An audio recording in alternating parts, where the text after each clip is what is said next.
1979년 12월 12일 대한민국에서 발생한 12.12 쿠데타는 신군부 세력이 군권을 장악하기 위해 벌인 군사 쿠데타로 박정희 대통령 암살 이후 권력 공백 상태에서 벌어진 일련의 군사적 충돌과 정치적 음모를 포함하고 있다. 이 사건은 전두환과 노태우를 비롯한 신군부 세력이 군권을 장악하고 이후 1980년 5.18 광주민주화운동 진압을 통해 권력을 더욱 공고히 한 과정의 중요한 부분을 차지한다. 1979년 10월 26일 박정희 대통령이 중앙정보부장 김재규에 의해 암살당하면서 대한민국은 정치적 공백 상태에 빠졌다. 박정희 대통령의 사망은 오랜 기간 동안 유지되었던 군사 독재 체제의 종식을 의미했으며 이에 따라 정치적 불안정과 혼란이 야기되었다. 이런 상황에서 신군부 세력은 군 내부의 권력을 장악하고자 하였다. 당시 권력 공백 상태에서 국방부와 군부 내의 파벌 갈등이 심화되었다. 특히 정승화 육군참모총장과 신군부 세력 간의 갈등이 두드러졌다. 전두환을 비롯한 신군부 세력은 정승화 총장을 제거하고 군부의 실권을 장악하려는 계획을 세우기 시작했다. 신군부 세력은 12월 12일 쿠데타를 계획하면서 철저한 사전 준비를 했다. 전두환을 중심으로 한 보안사령부는 육군본부와 군사령부, 그리고 주요 군부대를 장악하기 위해 계획을 세웠다. 이들은 정승화 총장을 체포하고 군사권을 완전히 장악하는 것을 목표로 했다. 쿠데타를 준비하는 과정에서 신군부는 기밀을 유지하기 위해 철저한 보안을 유지했다. 이들은 주요 지휘관들을 대상으로 비밀회의를 개최하고 군 내부의 충성도와 지지를 확인했다. 특히 노태우를 비롯한 육사 11기 동기생들이 중요한 역할을 했다. 12월 12일 저녁 신군부 세력은 쿠데타를 개시했다. 전두환은 보안사령부와 합동참모본부의 병력을 동원해 정승화 총장을 체포하기로 결정했다. 정승화 총장은 이날 밤 육군본부에서 긴급회의를 주재하고 있었는데 회의 도중 신군부 세력의 병력이 육군본부를 포위했다. 정승화 총장은 신군부의 기습에 놀라면서도 사태를 수습하기 위해 노력했다. 그러나 전두환과 노태우를 비롯한 신군부 세력은 이미 군사적 우위를 점하고 있었으며 정승화 총장은 결국 체포되었다. 이 과정에서 일부 병력 간의 충돌이 발생하기도 했으나 신군부 세력은 빠르게 군부의 주요 요직을 장악했다.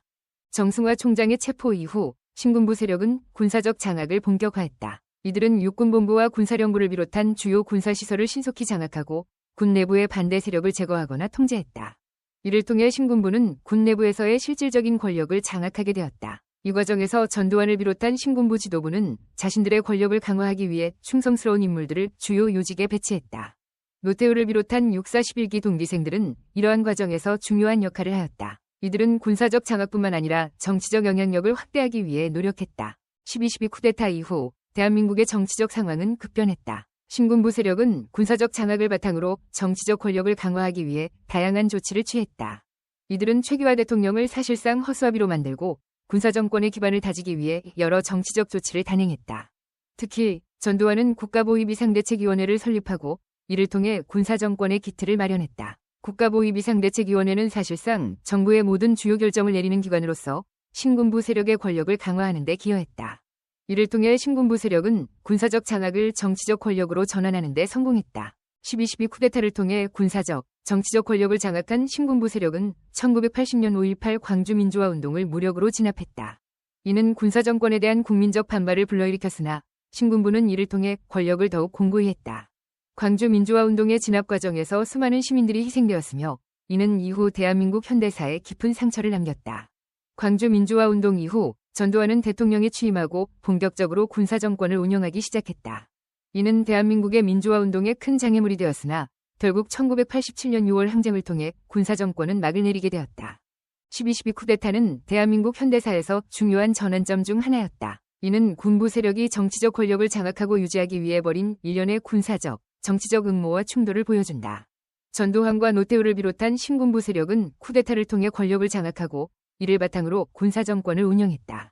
그러나 이는 대한민국의 민주화운동을 더욱 강하게 만들었으며 결국 군사정권의 종식을 가져왔다. 12.12 쿠데타는 대한민국의 현대사를 이해하는 데 중요한 사건으로 군사정권과 민주화운동의 역학관계를 잘 보여준다. 12.12 쿠데타의 과정은 다음과 같은 주요 단계로 나뉜다. 먼저 쿠데타를 준비하는 단계에서는 신군부 세력이 철저한 계획과 준비를 통해 군 내부의 충성도를 확인하고 주요 지휘관들을 대상으로 비밀회의를 개최했다. 이러한 준비 과정은 기밀을 유지하기 위해 철저한 보안을 유지하면서 진행되었다. 특히 전두환을 비롯한 신군부 지도부는 정승화 육군참모총장을 제거하고 군부의 실권을 장악하기 위해 계획을 세웠다. 다음으로 쿠데타를 실행하는 단계에서는 신군부 세력이 정승화 총장을 체포하고 군사권을 완전히 장악하기 위해 군사적 행동을 개시했다. 이 과정에서 일부 병력 간의 충돌이 발생하기도 했으나 신군부 세력은 빠르게 군부의 주요 요직을 장악했다. 정승화 총장은 체포되었고 신군부 세력은 육군본부와 군사령부를 비롯한 주요 군사시설을 신속히 장악했다. 마지막으로 군사적 장악 이후의 단계에서는 신군부 세력이 군사적 장악을 바탕으로 정치적 권력을 강화하기 위해 다양한 조치를 취했다. 이들은 최규하 대통령을 사실상 허수아비로 만들고 군사정권의 기반을 다지기 위해 여러 정치적 조치를 단행했다. 특히 전두환은 국가보위비상대책위원회를 설립하고 이를 통해 군사정권의 기틀을 마련했다. 이를 통해 신군부 세력은 군사적 장악을 정치적 권력으로 전환하는 데 성공했다. 이와 같은 12.12 쿠데타의 과정은 대한민국의 현대사를 이해하는 데 중요한 사건으로 군사정권과 민주화운동의 역학관계를 잘 보여준다. 12.12 쿠데타는 군부 세력이 정치적 권력을 장악하고 유지하기 위해 벌인 일련의 군사적, 정치적 음모와 충돌을 통해 이루어진 사건이다. 이는 대한민국의 민주화운동을 더욱 강하게 만들었으며 결국 군사정권의 종식을 가져왔다. 12.12 쿠데타는 대한민국의 현대사에서 중요한 전환점 중 하나로 군사정권과 민주화운동의 역학관계를 잘 보여준다.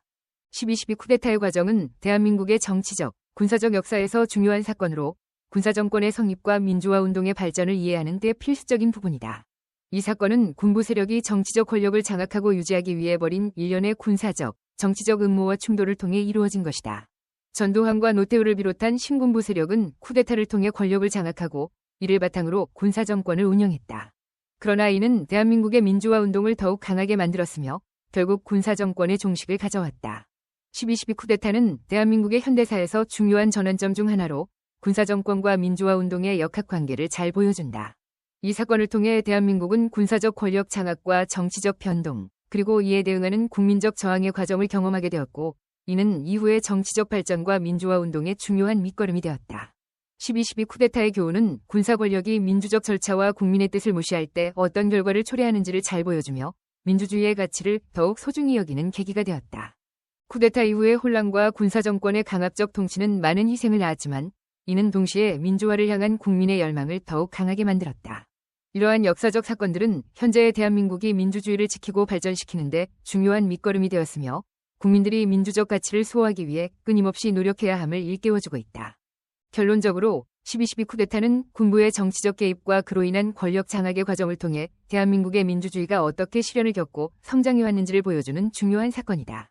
이를 통해 우리는 민주주의와 법치주의의 중요성을 다시금 깨닫게 되며 미래 세대에게 이러한 역사를 올바르게 전달하는 것이 중요함을 인식하게 된다.